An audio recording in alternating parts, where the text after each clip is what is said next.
was if all humans disappeared on the earth, like we just vanished, it wouldn't bother anything or anyone at all. Animals would thrive more, the environment would thrive more, everything would do better without us. Yeah. And I was this morning I was walking through my garden and working a little bit after sun and just thanking all the plants and the trees and the squirrels and the birds, because this is their place and we dropped in and we really done an amazing job of disrupting their lives. And when he actually said that if we were all to go and they would remain, that they would become better off without us. And sometimes we think we're just the rulers of this earth, and then when it's very humbling for a human being to hear that. So I want to pass that on too, and just to put our prayers forward to all those who are being so challenged now, especially with the Mother Earth and the temperatures that are rising back east. And if you know, I just came from back east a couple days ago, and it hadn't even reached its point that it's at now. In Washington, D.C., we had the privilege of being with His Holiness the Dalai Lama and the Kali Chakra initiation at the Verizon Center along with 13,000 other people. And the peace was so beautiful there. A mixture of mostly Tibetans from this country. When you go to other gatherings, more like in India, you'll find the monks are from many other countries. They can easily reach from Mongolia and countries such as that, Bhutan. This was mostly those who were monks here, and of course some coming from India. And the majority were those who were not monks, but practiced in the United States and Europe. They'd come. And we'd go at 6 in the morning, and he was there at 6 in the morning. He said he wouldn't be there till 7, but he was there at 6, so we hopped and got over there. And I was very fortunate and very appreciative of a friend who was a sponsor. And so when you sponsor, meaning you give great sums of money to make the event happen, we got to sit on the first row. And, there was 13,000 people up above. And there were many, many monks there, and they made a mandala. But he just sat from 6 in the morning till 11:30, chanting prayers. And his back was to us, but they had 2 giant screens so everyone could see his face. And he was just doing the work of the preparation for the initiation.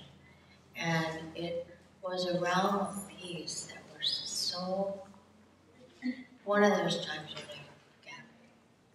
We broke for an hour, 11:30 to 12:30, then we went back 12:30 to 6, where we did work with him through meditation, through recitation, and then he did speak. And he spoke in such a way that all people could hear. And it was really beautiful. It was just one of those times to be remembered in your heart. I only had the opportunity to go for 3 days. It was 10 days. And then at night I taught at the Church of the Angels, Kundalini Yoga right off DuPont. And it was actually the sweetest Church of the Angels, and you could feel them there. Now, it's the most beautiful church. And they had a rectory that had a floor, and that's where we did the yoga. It was a nice size. And what was interesting is their fellowship has gone down to 7 people. They can't even support this church anymore, Church of the Angels. And when you're teaching, you feel them going quickly by, and they're just full up there. And so we honored the angels while we were teaching, and of course giving money to the church to help keep it even up, alive. And so that was quite glorious in the middle of the heat. And I would often say, I don't know how you can live here, to whoever I was with, but I don't think it helped matter, so I because they were obviously there, you know.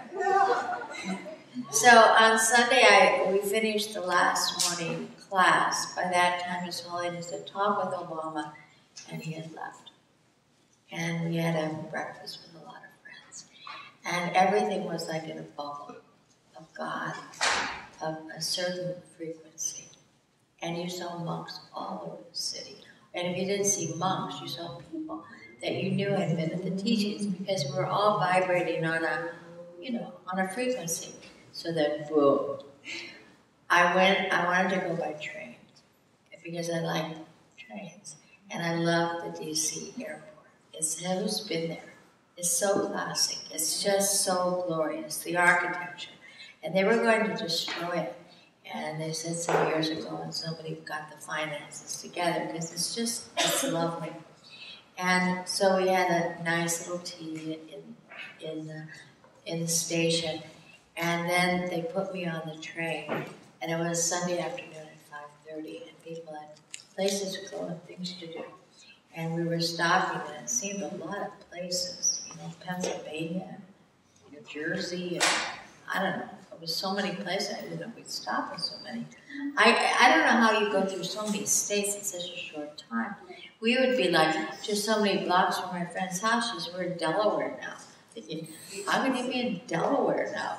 I mean, California, you're in California, then you're in more California, and then you continue to be in California. So this, crossing over states and all that. But then it's like, and I don't want to say reality hit me, because I don't call that real. But people were rushed, they were stressed, and they were rude.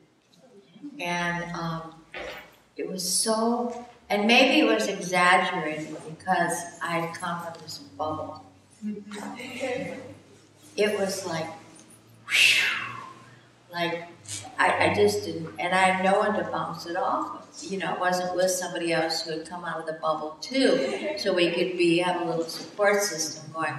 And I felt kind of alone, actually. And I would hear people on their cell phones or conversations, and they just seemed, and I was in the business card, and you would think people would maybe be a little more polite, but it wasn't seated. It wasn't set seating, so you get what you get.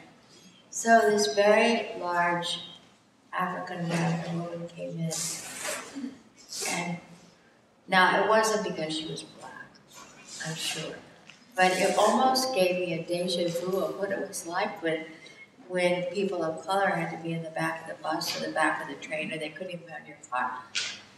Nobody would let her sit in the extra seat. Now, I don't think it's because she was black.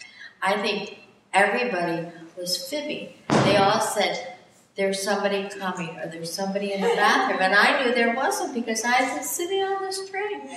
And this poor woman, she was just pulling her cart and coming along. Of course, she got to me. I said, please sit. And she was very big. And so it kind of cramped me a little bit. But I was okay with it, because I was so happy that she could have a seat. And you know what she ended up being? She ended up being an angel. We didn't talk for a while. She had her earphones on. I think she was listening to music and texting and all that stuff. And but then, about halfway through the trip, she said something, or I said something, and then it kind of broke. And we just started talking. And I knew her whole life, like within a half hour. Of course, that happens. But how she had read How to Know God. Not How to Know God, but Conversations with God. And she was starting to seek out. She was 49 years old. And she started to seek out some identity. And she had moved up on the Hudson. And she had worked in marketing and blah, blah, blah, blah. But she was so beautiful. And just you get somebody in a package, and you don't think, your mind goes to classification of who anybody is. She's fat, she's of color, she's, all this goofy stuff that went on in my head. And then this human being with a big soul sits down with me. And she wasn't pouring out a sad story. She was actually pouring out a pretty uplifting, thankful, graceful and grateful story. And I was just listening, and I just kept saying, thank you, God, you put an angel there, and she didn't know, and I was a little odd to her. And, so then it got time to get off, because we were at Penn Station. And I never know where to go in places by myself, because I'm always with Gershom, and I fall like I'm 7 years old. He carries the passport, and where next? Going right, going left. So, but she helped me. And she helped me get my suitcase off, because there's that big space in between, And she says, I said, it was pretty heavy, and I said, I don't think I can get it down from the top. She said, we'll ask him, that's his job. It was some man of color who was taking the tickets. So she asked him, and he took it. He begrudgingly took it down, but he did take it down. And then she helped me find my way out of the place and get out to get a cab. And then a new adventure started. It was 45 minutes trying to get a cab. It was Sunday night. It was 11 o'clock. It was hot. I guess everyone was looking for a cab. And we tried one street. We couldn't get a cab. And she had to get a cab, too. She was going to she had another station to go to, another train to go to get home. And then, all this that. But she was determined to get me in a cab. And so she said, let's try this block. So we went up to this place, and she's hailing the cab.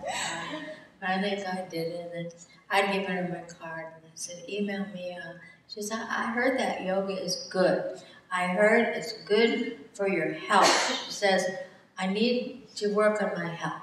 And it was great. And I said, email me. I haven't heard from her yet, and she didn't have a card. But, so then, finally I got to Soho, where the Golden Bridge is, and the cab driver let out my stuff, and I had to undo this little box and pull the gate up, for security, and get in. And as soon as I got in, I closed the door. You know those kind of cartoons where you lean against the door and you just slide to the floor? Oh, it was like I just melted. I was so glad to have Golden Bridge in New York.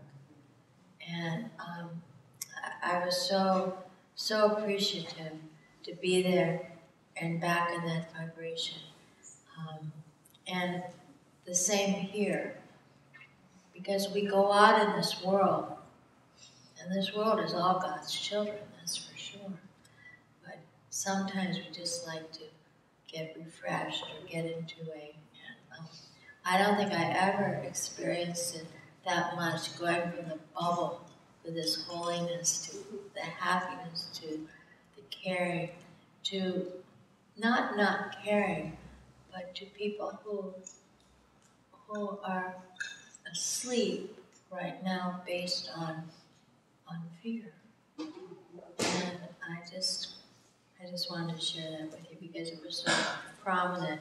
And then last night with Anand, he says, the statistics are that if we were to leave, it would probably be a better place for everybody that remains. And just to see how we've been plopped down in this reincarnation to help each other, to raise our consciousness, to be given a chance to evolve. And I pray someday that the earth will contain we as humans that will be so welcomed by the other creatures and the environment and will enhance it rather than take from it. But I just feel like now is the stage for all of us, and we're given this great chance in this very, very beautiful earth. I mean, it's so beautiful. When you think of all the waters and all the mountains and all the seas and all the flowers and all the birds, I mean, we really were dropped down in a paradise. When you think, a paradise. Mm-hmm. So, glad to be back. I'll never, ever complain about LA weather again. No, we're very fortunate what we have here. So, we filled up, I've talked, and now we can get going. Do we have anyone new today?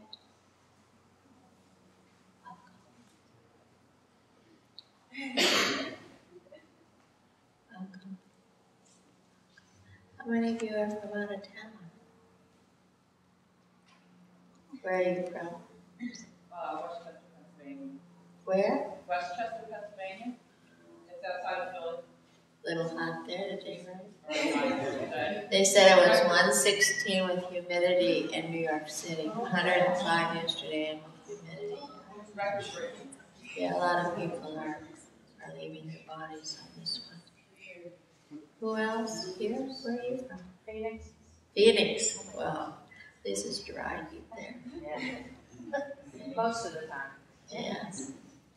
Okay, well, we'll put our prayers out for all those who are being challenged by this heat and by the elements. Yeah.